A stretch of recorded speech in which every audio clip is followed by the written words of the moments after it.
Bonjour, savez-vous que la Bible déclare que dans les derniers temps, quelques-uns abandonneront la foi pour s'attacher à des esprits séducteurs et à la doctrine de démons.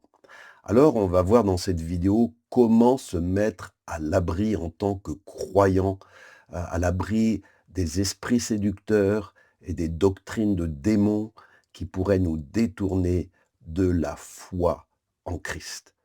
Eh bien, je voudrais apporter la réponse en partageant avec vous ce que Paul déclare dans 2 Thessaloniciens 2, versets 9 à 11. Paul annonce que va venir à la fin des temps un maître universel appelé l'Antichrist qui trompera une quantité d'êtres humains. Et il est dit, la venue de cet homme se fera grâce à la puissance de Satan. Vous savez, la séduction, la tromperie, c'est derrière, il y a Satan. Il est dit que, il disait Timothée, Paul disait à Timothée, des doctrines de démons. Eh oui, les démons peuvent s'infiltrer dans des enseignements, dans des doctrines qui nous séduisent, mais nous détournent de la vérité. Donc, je reviens à 2 Thessaloniciens, là il dit que la venue de l'Antichrist se fera grâce à la puissance de Satan, avec toutes sortes d'actes extraordinaires, de signes impressionnants et de prodiges trompeurs. Bien-aimés, tous les miracles ne viennent pas de Dieu. Tous les actes extraordinaires ne viennent pas de Dieu. Tous les signes impressionnants ne sont pas de Dieu. Il est dit ici que l'Antichrist produira des choses miraculeuses, mais il le fera par la puissance de Satan. On ne reconnaît pas la vérité d'une prédication, d'un enseignement aux actes miraculeux, puisque Satan peut les produire. On reconnaît à la conformité avec ce qui est écrit dans la Bible, la parole de Dieu.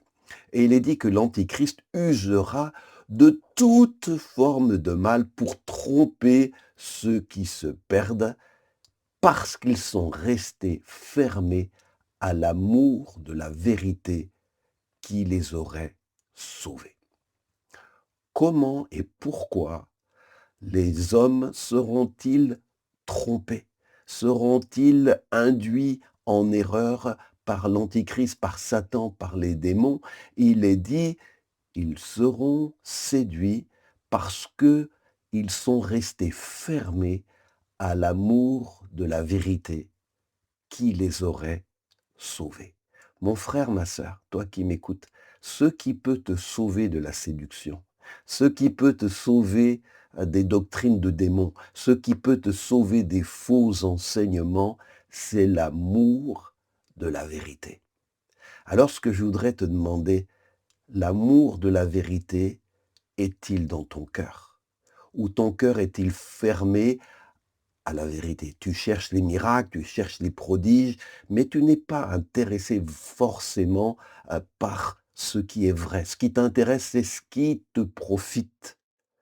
Non, mon frère, ma sœur, si tu veux être gardé dans ces temps de la fin, ces temps derniers de grande séduction, c'est que tu aies dans ton cœur l'amour de la vérité. Alors je te le demande, prie pour cela, parce que il est écrit ici, c'est l'amour de la vérité qui pourrait et qui peut nous sauver. Et il est dit parce que dans les temps de la fin, les gens auront un cœur fermé à l'amour de la vérité. Il est dit, voilà pourquoi Dieu leur envoie une puissance d'égarement pour qu'ils croient au mensonge.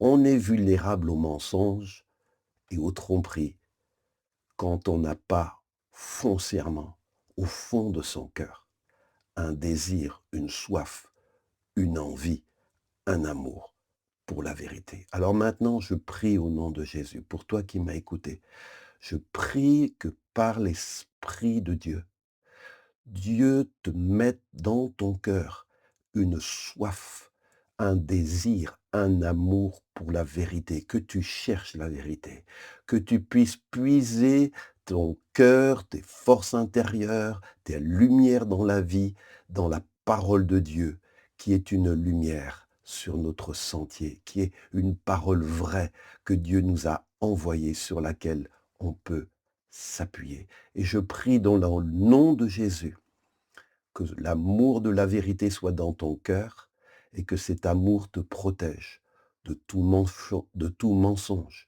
de toute séduction, de toute doctrine de démons. Au nom de Jésus. Amen. Soyez bénis et à vendredi prochain pour une nouvelle vidéo.